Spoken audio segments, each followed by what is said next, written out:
Is my voice is audible? So let me share the screen.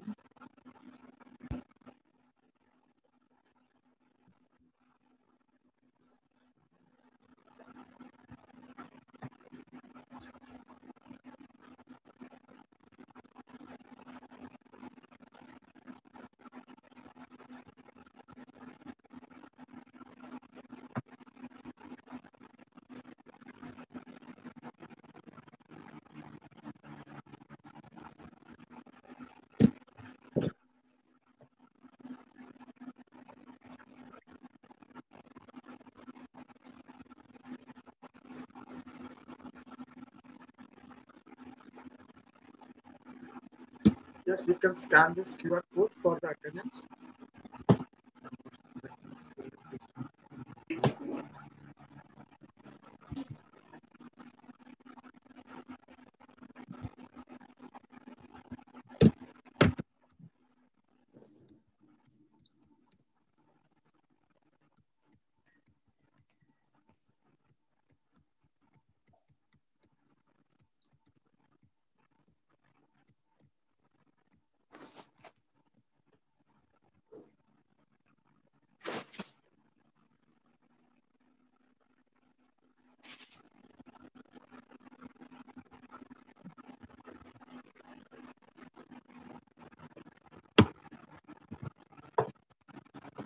Okay, so I said just save the attendance, so you can mark your attendance for the scan the QR code for today's attendance. Let us start.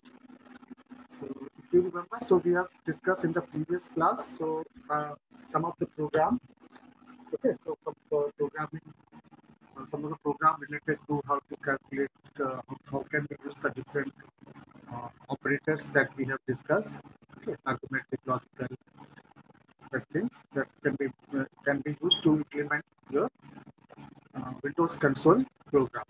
Then we have looked some other predefined functions also, how these predefined functions can be used. So we basically discuss one of the programming to find the root of the any number, and and how this can be displayed in your message box. Sometimes you need to display the output in the form, then how the message box function can be used. Okay, so we discussed this one. So then we started something discussing about array. So as we already know, array is basically used to store the single type of data. Okay. So, but in case of Visual Basic, we are having two different types of arrays. Okay, yeah. So one is your called fixed type or static array.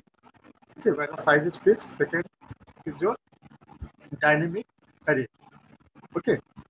So in case of static array or fixed array, the size of the array always remains the same, and as it does not change during the program execution. So while executing the program, the size of the fixed array or the static array will not be changed; it remains constant. But in case of dynamic array, the size of the array can be changed at the runtime or during the execution of the program. Okay, so this is the syntax how we can write and how we can declare a static array. So we will use the DIM keyword. So basically, it is used for any of the declaration of variable or name type. Then name of the array. So we provide the name of the array. Now the subscript part decide your lower bound and your upper bound. What will be your lower bound and what will be your upper bound, and so that we can define the size of the array. Then finally, we have a data type. That means what type of data that's my array is going to store. So data type will be decided whether it is a character or string or anything. This is a one simple example. So we are given the name of the array as number. Now five represent here. Your lower bound will be 0 and your upper bound will be 5. Okay, so the array will be start from like 0 and it will store up to 5. And what is size? Size will be equal to 6. So this is how we declare it. Now, as we declare it as integer, that means the array is of integer type. So it is going to store the integer value. So this is a basic structure, a syntax, how we are defining a fixed or static array in your Visual Basic. Okay, So now let us learn how to define this. Yeah. So there is one more type of declaration of array. So whether you can specify the subscript, okay, or we can give the lower bound. We can assign the lower bound and upper bound for an array. Okay, this is the second way of specifying the size of the array. So what we'll define, so instead of writing the number, okay, so we'll define the lower bound and we'll define the upper bound of an array. The rest of the thing will be similar. That will have a data type, then we have an array name, and everything is a value. It will start from DIM keyword. Okay, DIM keyword basically used for what? It is used for declaring any variable or naming type. Either you can use for function, you can use for any variable or any array. Fine. So this is example. Now suppose I define again an array of numbers. Okay. Now whenever I write 1 to 6, that means the lower bound of the array will be, so it will be something like that. So it will define an array and whose name will be number, and its lower bound start from 1 and its upper bound will end with 6. Now the size will be at 5. Okay. Now again, third thing you have to remember by declaring arrays. Now if you want to specify the access specifier or accessibility of this array, so either you can define public or you can define the private. Okay, so who are available or what functions are going to use this array. So by default it is public, or you can change to private also. So you have to specify like public array can be declared using the keyword public instead of div as shown in below.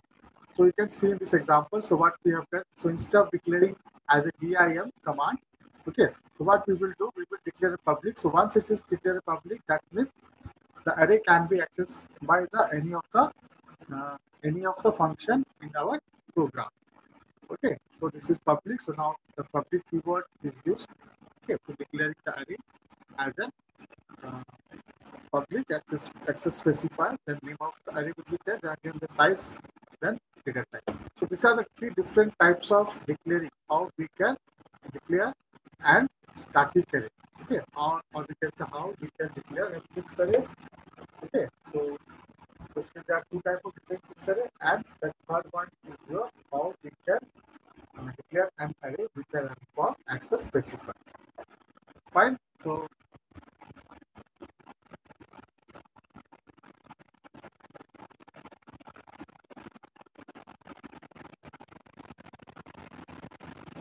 similarly, we are having a multi-dimensional array also. Okay, these are something to declare for multi-dimensional. So we can also the Visual Basic also support the multi-dimensional array concept.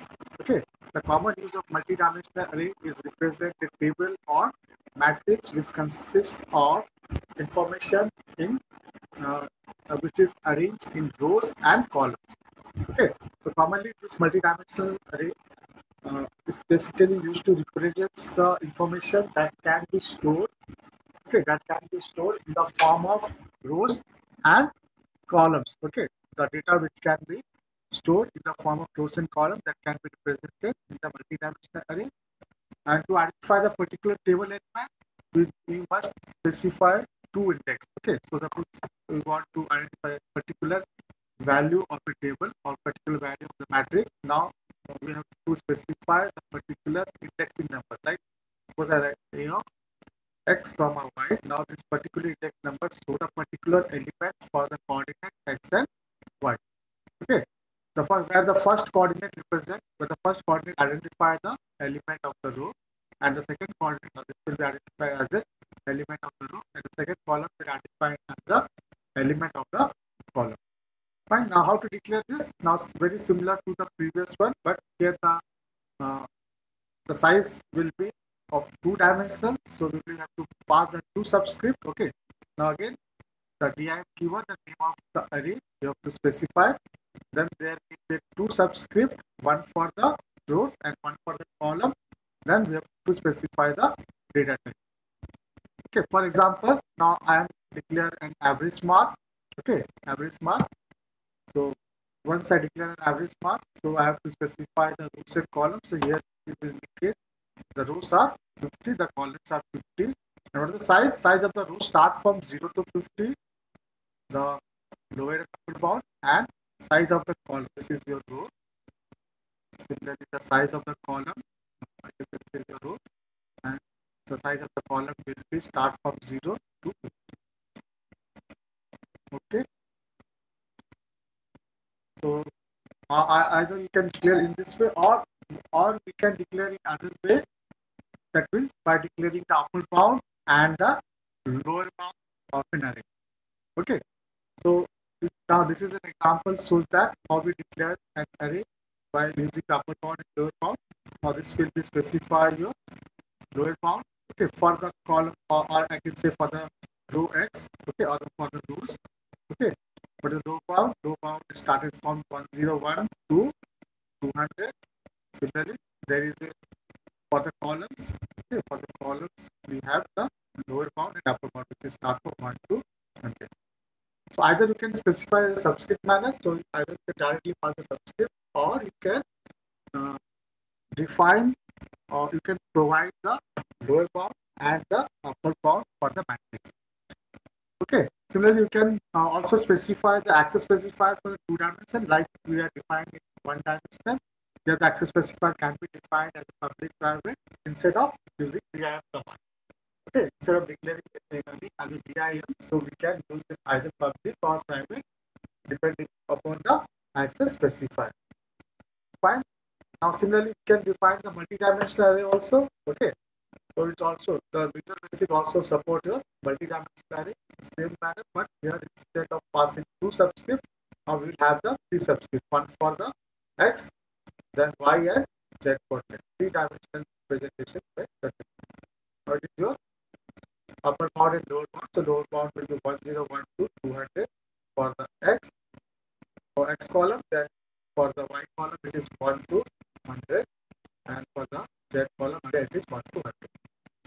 Okay, so like any other high-level language that supporting the different types of array, the Visual Basic Programming also, okay, the Visual Basic Programming also supports your 1 dimensional array, 2 dimensional array, and multi-dimensional array. Okay, but uh, like any other languages, okay, so here slight changes. So basically there are 2 types of array we can support it here. One is your static arrays, and other one is your dynamic array. Okay, and we can along with the we can also uh, declare an array with respect to the access specifier, whether either we can declare as public or we can declare as a private based on the accessibility of that array instead of writing it in. Okay, so let's understand something about dynamic array. So far we have only learned how to define the number of elements in array during the designing time. That is, we have already discussed. Till now, what we have discussed, how to declare a static array or fixed array. Okay, but do Visual Basic also support the dynamic array? Okay, dynamic array part, and basically this type of array is very useful compared to the static. So that a better memory utilization can be performed. Okay, if you are using a dynamic array instead of static array, so what happens? So we can utilize the memory effectively. Fine. So then, what actual amount of data that is required, that memory will be only allocated. Okay, so dynamic array, the number of elements will be decided during the runtime. So in case of dynamic array, what happens?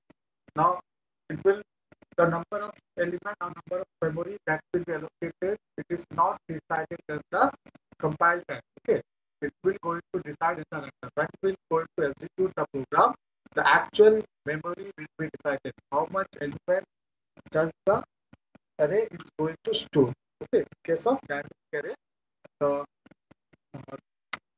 you can say the actual size of the element is decided. So in VB6, the dynamic array can be resized whenever the program is executed. Okay, so what flexibility? So basically, we can say the Visual Basic are providing a flexibility for the array implementation. That means we can resize the array. Either we can decrease the size of the array, or we can increase the size of an array while executing the VB program. So we can say here the flexibility property is very important regarding the dynamic program. Okay, so it is very simple to declare a dynamic program, dynamic array, like we have declared the static array. Okay, so we can, so what happens? So what we can see here, the syntax is declaring a dynamic array. So we will name, then we will not pass any specifics subscript. Okay, you can see here we are not passing any specific subscript. This is the first way of declaration. Okay, first way of declaring an array.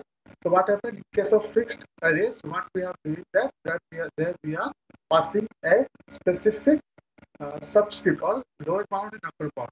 But in case of dynamic array, we will not pass any specific uh, value. Okay, so how the value is assigned during the runtime, what amount of uh, data is required, that will be stored here. Fine. Then what happens at the runtime when we specify the actual size of the array using the so how we will do? So at the runtime we will use one more command called read, okay, to actually store the data or actually store how many amount of memory is required. So we simply declare an array with no size, okay, as we have said, subscript is not defined. So at the runtime we will use the read method, so that we can specify the actual memory or actual amount of size that array is required. So this is an example. So read in my array, okay. So I will now actually provide the lower bound and the upper bound. Okay, so which is decided during the runtime. Now it will be decided the n value of the n. Okay, the value of n here will be decided during the runtime. Okay, we can also declare similarly. This is a declaration of one-dimensional array in dynamic mode. Similarly, we can also declare two-dimensional array. Okay, as a dynamic mode by the using redeem statement. Now this is an example here. You can see it's an example where we are declaring the two-dimensional array. Now this is your number of rows and number of columns. Okay, we can say number of columns. Now the value of n and m are are decided. Value of n and m are decided during the runtime. So during the runtime, we will decide what will be the actual size of n and m.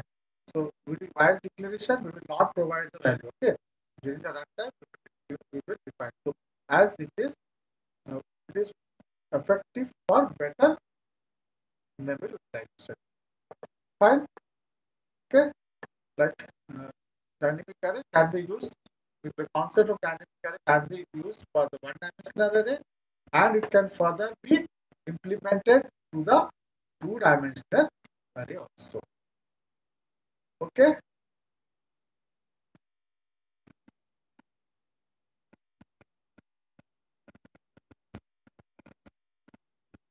Okay, so now with that we have completed all your whatever variables or whatever operators and functions. Okay, what are different types of functions we are having?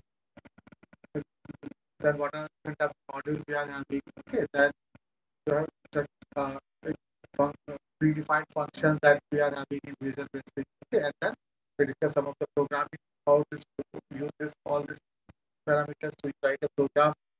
Then there is a concept of array. Fine.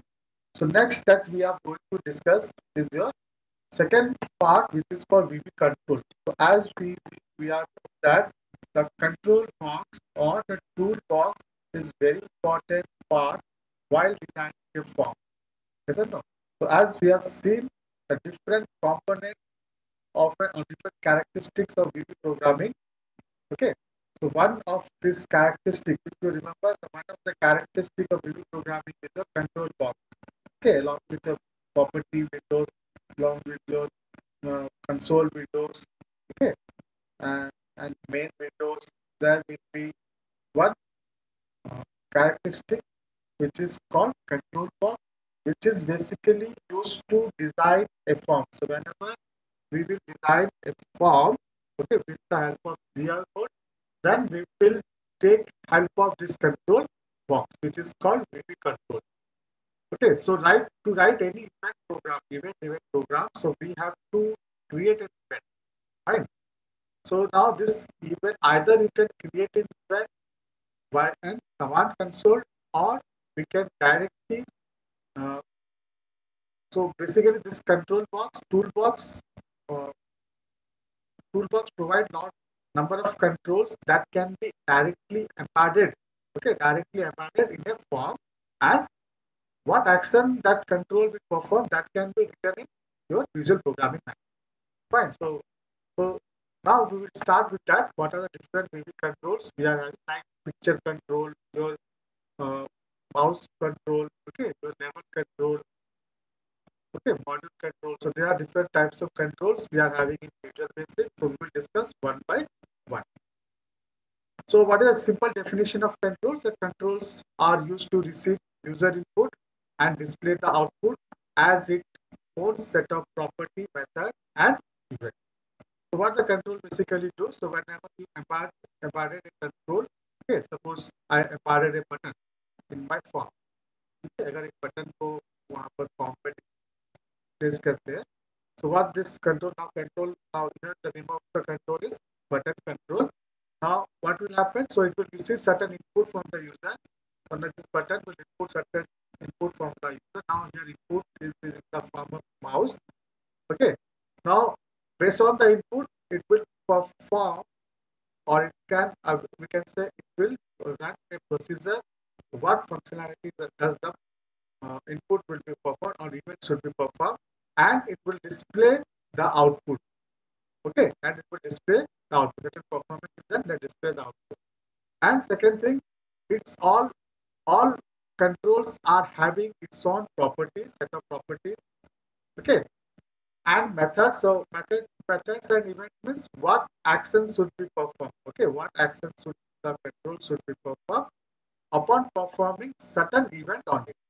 Fine. So that is the main reason. The control will have its own properties and its own method, and upon performing certain event, so it will perform certain output. So it take input as an event from the user, and it will provide an output to the user.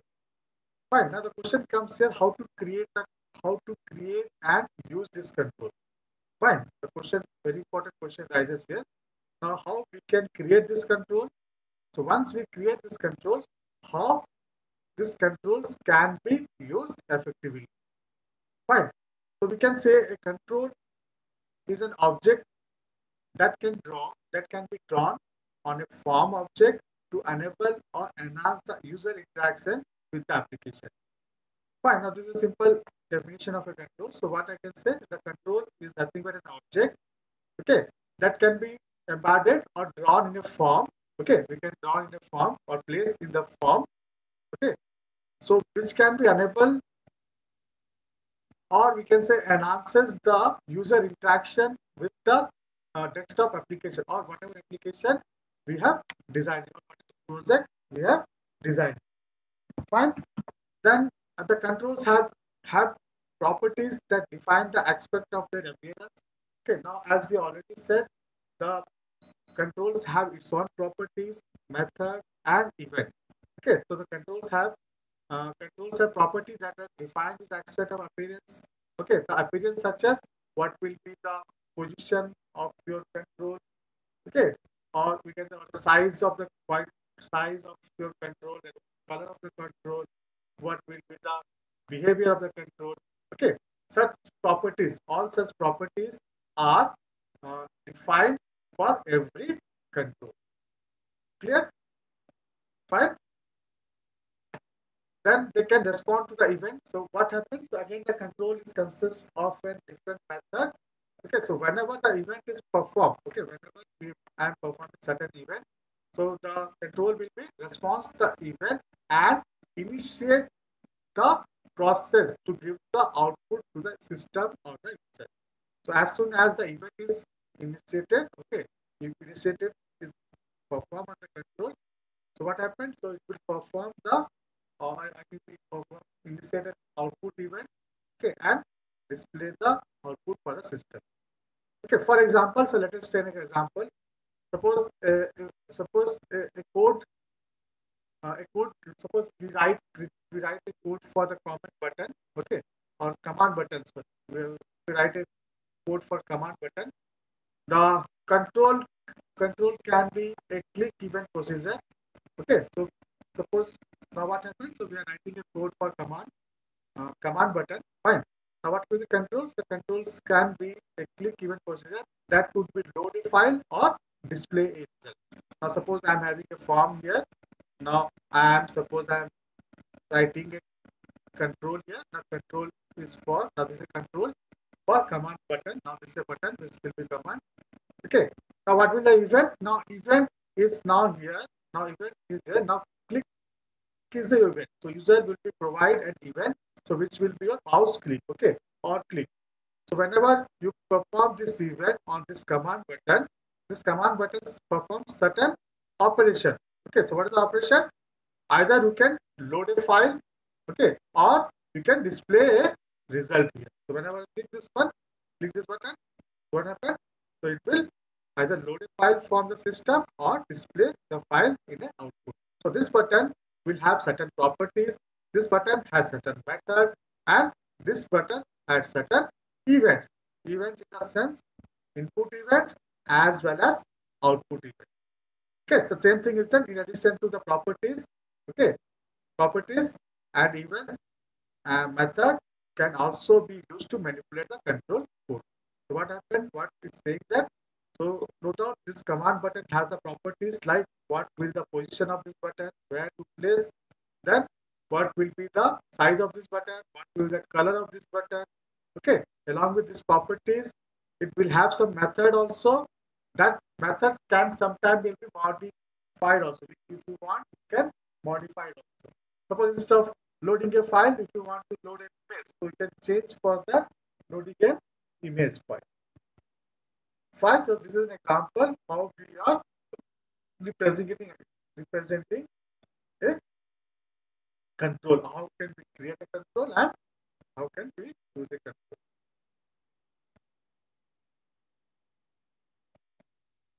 Okay.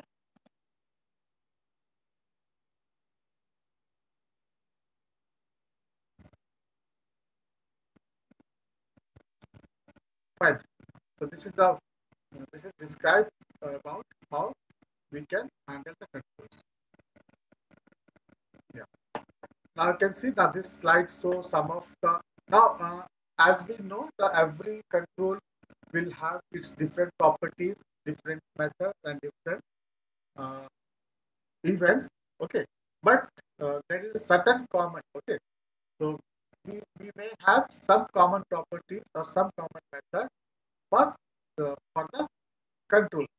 Okay, so we have listed some of the common properties and their description in this slide. Okay, so it may or may not be.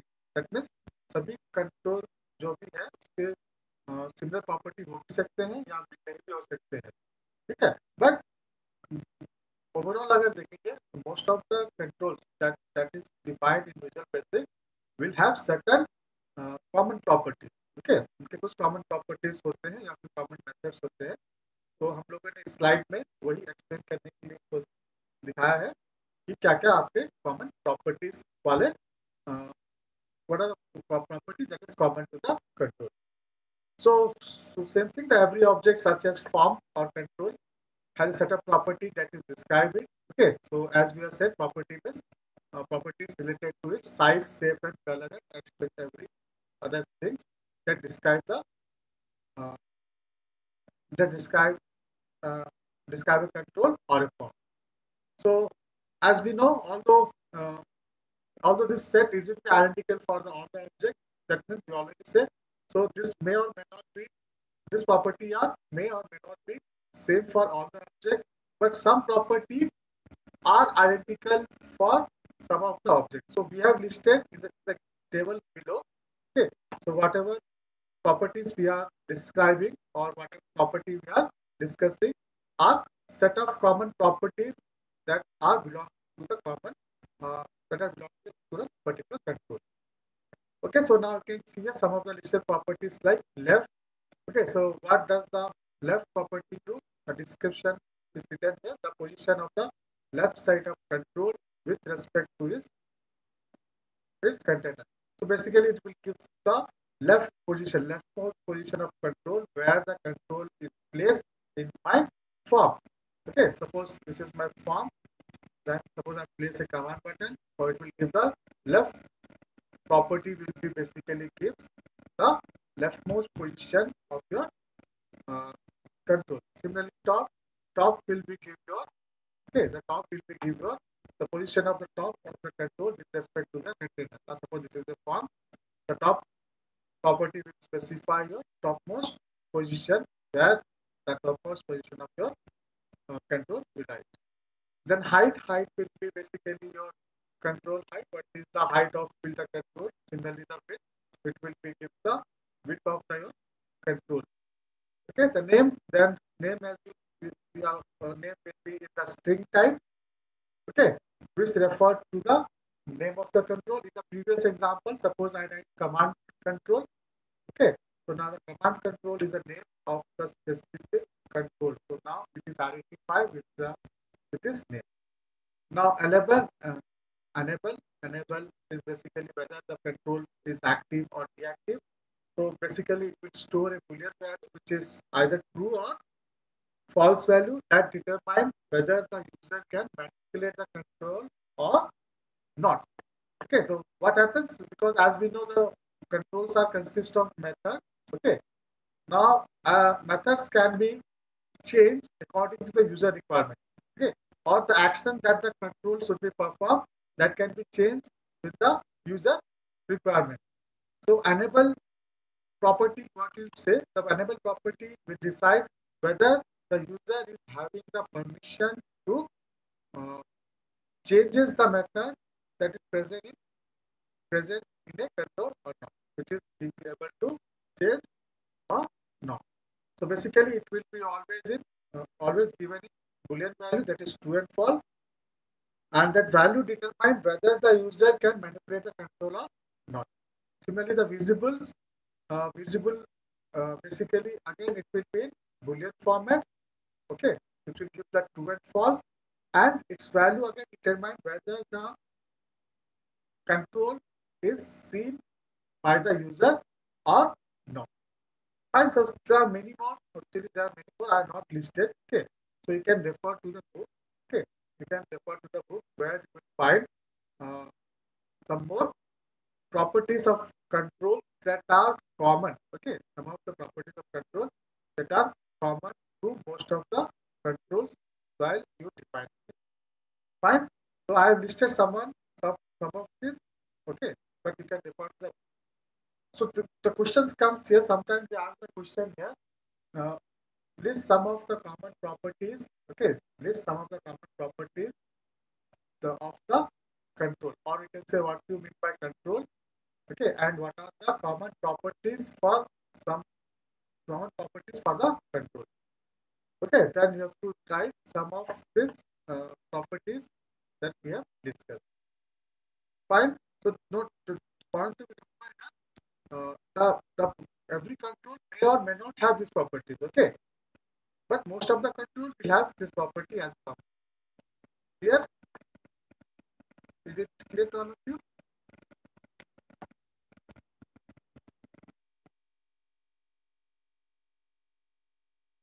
Okay, so next thing that we have to discuss in case of control, which is very important, which is called event.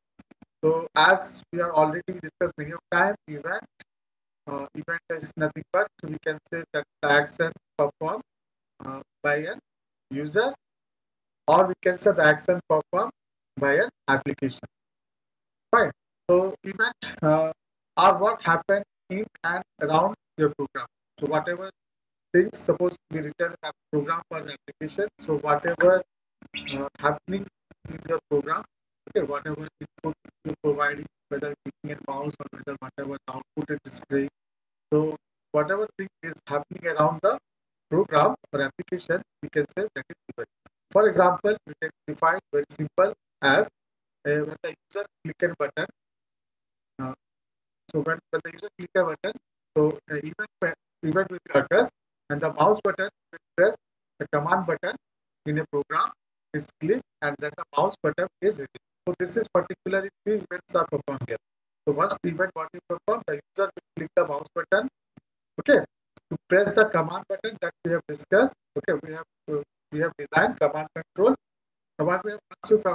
Once you click the command button, okay, that will be uh, it will be going to perform and the mouse is released. So three events are basically happened here. So we can say in this particular example, three events are performed.